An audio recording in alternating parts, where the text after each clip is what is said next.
Hey guys, I wanted to do a quick video about why Duolingo gets a lot of hate and whether it's well deserved or are people just blaming the wrong actor.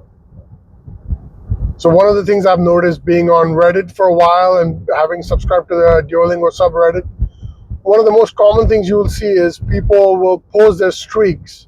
Like, hey, I've been on doing Duolingo, let's say Duolingo Spanish, for 400 days or 600 days, whatever, right? And then the most commonly asked question is, can you speak Spanish? And most of the people will just joke about it and say, no, I still cannot speak Spanish. So what I've noticed is a recurring pattern is a lot of the people are hooked on keeping their streak alive.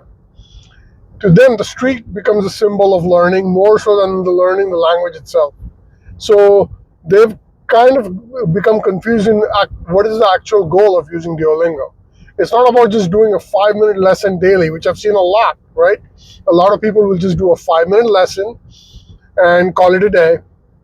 You're not going to get fluent by just doing 5 minutes of language learning on a daily basis. It doesn't matter how long your streak is. It's like doing a couple of push-ups and expecting you to have big muscles, right? It just doesn't work.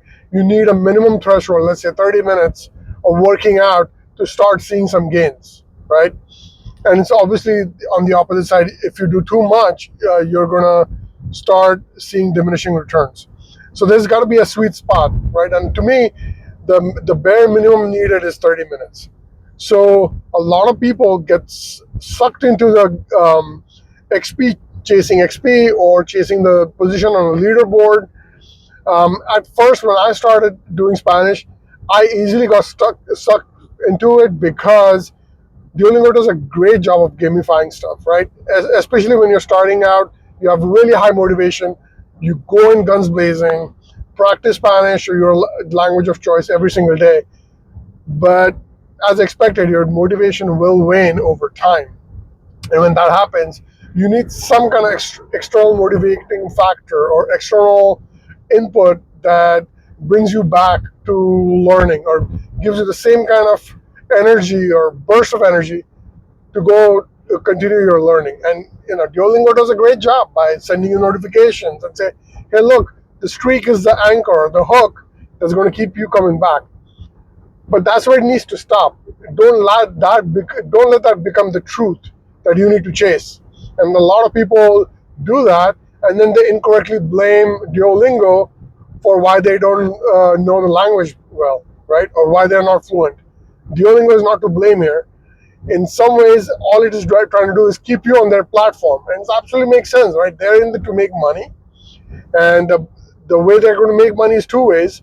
Either you're going to be on the paid plan, or you're going to be on the free plan, and then they can sell the number of users as a product to the investor, saying, "Hey, look, we have millions of users using, thousands or millions of hours every day on Duolingo. So give us so much investment money, right?"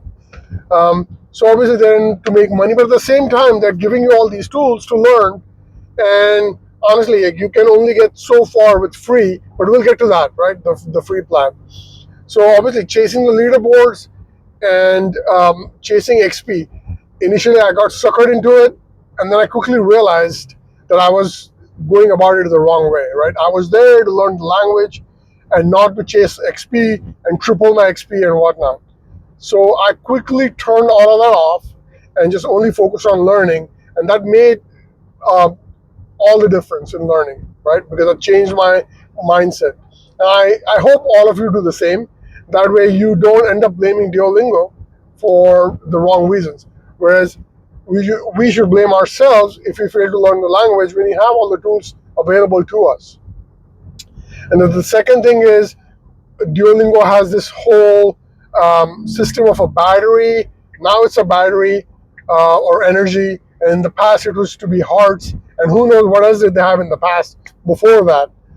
So people always complain about that. That, hey, like, I am not able to do my learning because I'll run out of energy or run out of hearts.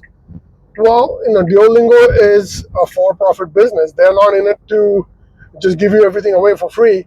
So I would highly recommend, if you're serious about learning the language, then pay for the super plan. Forget about the max plan. I don't think it's worth it. The conversation that they have with the AI is just not worth it. I was disappointed because I had bought the family plan, the max plan, because one of my friends recommended it. But I would have just done just fine with the super plan. So I would highly encourage you that if you're interested in learning the language, then get the paid plan and eliminate all these barriers to learning, right? They are going to make it harder for you. You're going to have to wait to continue your learning. You just don't want that. When your motivation is high, when you're sitting in front of the computer or your phone, you've got 5 minutes to spare. The last thing you need is, oh, I ran out of battery, I ran out of energy, I ran out of hearts. None of that. That gets in the way of learning, and then that will push you to procrastinate or just abandon learning altogether. So I hope I've helped you kind of clarify uh, why Duolingo gets a bad rep, but really, does the blame really fall on Duolingo? I don't think so. If you're serious about learning, put in the work and pay for a plan. Again, I'm not a shill for Duolingo. I'm someone who's benefited greatly by completing the course, and I saw how much more I was able to speak and communicate in Spanish. And I would have never been there had I been just doing 5 to 10 minutes of Spanish every day, right? I was doing easily upwards of 45 minutes a day for a year. But again, that was my personal goal, to get all the way to the end. You don't have to, but I would suggest, like, if at a bare minimum 15 to 30 minutes a day over a longer period of time, putting in that work is going to get you to a much higher level of fluency. And the way you can do that is really get a paid plan, put in the work daily, and you'll see the results. I hope you liked the video. Hit the like button if you found value in it, and follow me for more such videos. Thank you.